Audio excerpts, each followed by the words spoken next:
अगर आप लोग विप्रो के शेयर्स की प्राइस को ऑब्जर्व करेंगे तो विप्रो के शेयर्स की प्राइस एक हफ्ते में लगातार ग्रो करते जा रही है। अगर आप विप्रो के एक हफ्ते पहले के ग्राफ को देखेंगे या आईटी सेक्टर के किसी भी कंपनी के ग्राफ को देखेंगे, एक हफ्ते पहले से सारी कंपनीज के शेयर्स की प्राइस गिरते जा रही थी, क्योंकि हाल ही में विप्रो ने अपने Q4 के रिजल्ट को अनाउंस किया था और यहाँ पर विप्रो को प्रॉफिट्स हुए हैं। लेकिन विप्रो को इतने ज्यादा प्रॉफिट और इतने ज्यादा रेवेन्यू की अर्निंग भी नहीं हुई है जितना एक्सपेक्टेशन लगाया गया था। इसके अलावा भी बहुत सारे रीजन है जिनकी वजह से विप्रो के शेयर्स और आईटी सेक्टर के शेयर्स गिरते जा रहे हैं। अगर आपको इन रीजन के बारे में जानना है तो इसके ऊपर मैंने एक डेडिकेटेड वीडियो बनाई है जिसकी लिंक आपको डिस्क्रिप्शन में मिल जाएगी, वहां पर जाकर आप वीडियो को चेकआउट कर सकते हैं। लेकिन आज की इस वीडियो में मैं आपको बताने वाला हूं कि विप्रो के शेयर्स की प्राइस क्यों गिरते जा रही है और आखिर विप्रो के बायबैक को लेकर आपका क्या असम्पशन होना चाहिए और इसी के साथ साथ विप्रो के शेयर्स में आपको इन्वेस्टमेंट करना है। और तो और अगर आप विप्रो के शेयर्स में इन्वेस्टमेंट करते हैं तो आज की इस वीडियो में मैं आपको बताऊंगा कि विप्रो के शेयर्स में आपको कितने टाइम पीरियड के लिए इन्वेस्टमेंट करना है, शॉर्ट टर्म के लिए इन्वेस्ट करना है या लॉन्ग टर्म के लिए इन्वेस्टमेंट करना है, हर एक चीज के बारे में डिटेल में बताने वाला हूं। तो एज यूजुअल हमारी आज की वीडियो भी इंपॉर्टेंट और इंटरेस्टिंग होने वाली है, तो आज की वीडियो को शुरू से लेकर एंड तक देखना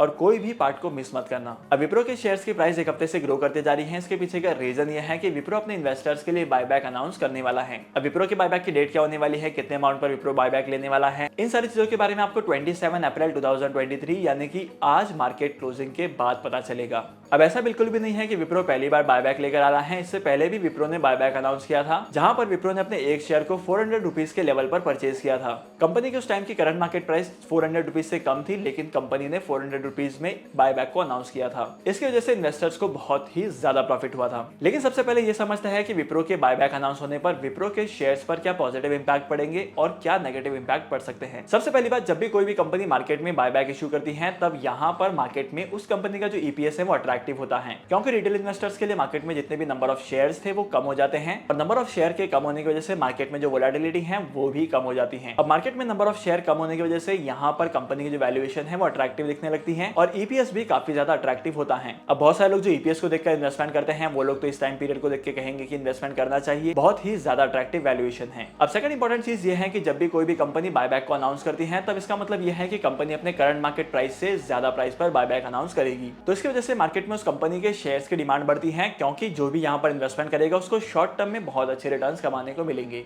और वहीं पर अगर मैं कंपनी के शेयर्स के मोमेंटम की बात करूं तो यहाँ पर कंपनी के शेयर्स में अच्छा खासा मोमेंटम भी दिखाई देता है। और तो और कंपनी के नंबर ऑफ शेयर्स कम होने की वजह से कंपनी का जो कैपिटल स्ट्रक्चर है वो ज्यादा स्ट्रांग हो जाता है। लेकिन वहीं पर विप्रो के बायबैक को लेकर कुछ नेगेटिव साइड्स भी हो सकती हैं। सबसे पहली बात, मार्केट में लिक्विडिटी कम होने की वजह से इस कंपनी के शेयर्स में पहले जितना मोमेंट नहीं रहेगा। मतलब कंपनी के शेयर्स को लेकर जितनी डील्स हो सकती थी मार्केट में, वो नंबर ऑफ डील्स के वैल्यूएशन कम हो जाएगी। इसकी वजह से कंपनी के शेयर्स के मोमेंटम पर भी असर पड़ेगा और यहाँ पर वोलेटिलिटी कम होने की वजह से कंपनी के शेयर्स की वैल्यू आने वाले टाइम पीरियड में उतनी ज्यादा नहीं बढ़ेगी। और सेकंड इंपॉर्टेंट चीज यह है कि जब भी कोई भी कंपनी बायबैक में इन्वेस्टमेंट करती है तब यहाँ पर सबसे बड़ी चीज होती है वो है अपॉर्चुनिटी कॉस्ट। चलो मान लेते हैं कि विप्रो के बोर्ड ऑफ डायरेक्टर्स ने अनाउंस कर दिया कि यहाँ पर हम लोग बायबैक करने वाले हैं, लेकिन अगर सेम अमाउंट का इन्वेस्टमेंट कंपनी किसी और प्रोजेक्ट के लिए करे बायबैक अनाउंस करने के अलावा, तो यहाँ पर कंपनी को कितना प्रॉफिट हो सकता है, कंपनी की वैल्यूएशन कितनी बढ़ सकती है, इन सारी चीजों का इंक्लूजन होता है अपॉर्चुनिटी कॉस्ट में। अगर किसी भी कंपनी का अपॉर्चुनिटी कॉस्ट की वैल्यूएशन ज्यादा निकल कर आती है तो उस कंपनी के लिए बायबैक करना इंपॉर्टेंट नहीं होता है। और last but not the list, Wipro के बायबैक की वजह से विप्रो के डेट टू इक्विटी रेशियो पर बहुत ही ज्यादा डिफरेंस पड़ सकता है। कंपनी के बायबैक के प्रोसेस को एग्जीक्यूट करने के बाद मार्केट में नंबर ऑफ इक्विटी शेयर्स कम हो जाएंगे और पहले के कंपैरिजन में जो डेट है वो उतना ही रहने वाला है। डेट के कंपैरिजन में जो इक्विटी की वैल्यूएशन है वो और कम हो जाएगी। मतलब कंपनी के बैलेंस शीट में कंपनी की डेट टू इक्विटी रेशियो की वैल्यूएशन बढ़ जाएगी। लेकिन अगर आप शॉर्ट टर्म के लिए विप्रो के शेयर्स में इन्वेस्टमेंट करते हैं तब यहाँ पर आपको अच्छे खासे रिटर्न्स कमाने को मिल सकते हैं, वो भी शॉर्ट पीरियड ऑफ टाइम में। लेकिन अगर आप विप्रो के शेयर्स में लॉन्ग टर्म के लिए भी इन्वेस्टमेंट करते हैं, 3 साल के लिए, 5 साल के लिए, so I would suggest this is the best time to invest in Wipro share. Demat account open करने के लिए टॉप 3 ब्रोकर्स का लिंक मैंने आपको डिस्क्रिप्शन में दे दिया है, वहां पर जाकर आप डीमैट अकाउंट ओपन कर सकते हैं और स्टॉक मार्केट में इन्वेस्टमेंट करना स्टार्ट कर सकते हैं। आज के इस इंपॉर्टेंट वीडियो को यहीं पर खत्म करते हैं। होप करता हूं कि आज की वीडियो का कंटेंट आपको वैल्यूएबल लगा होगा। अगर आपने आज की इस वीडियो से कुछ नया सीखा है तो इस वीडियो को लाइक करना, शेयर करना। इसी के साथ साथ मैं आपको मिलूंगा अगली वीडियो में नए टॉपिक के साथ, एक इंटरेस्टिंग टॉपिक के साथ। तब तक के लिए signing off, happy investing and good bye.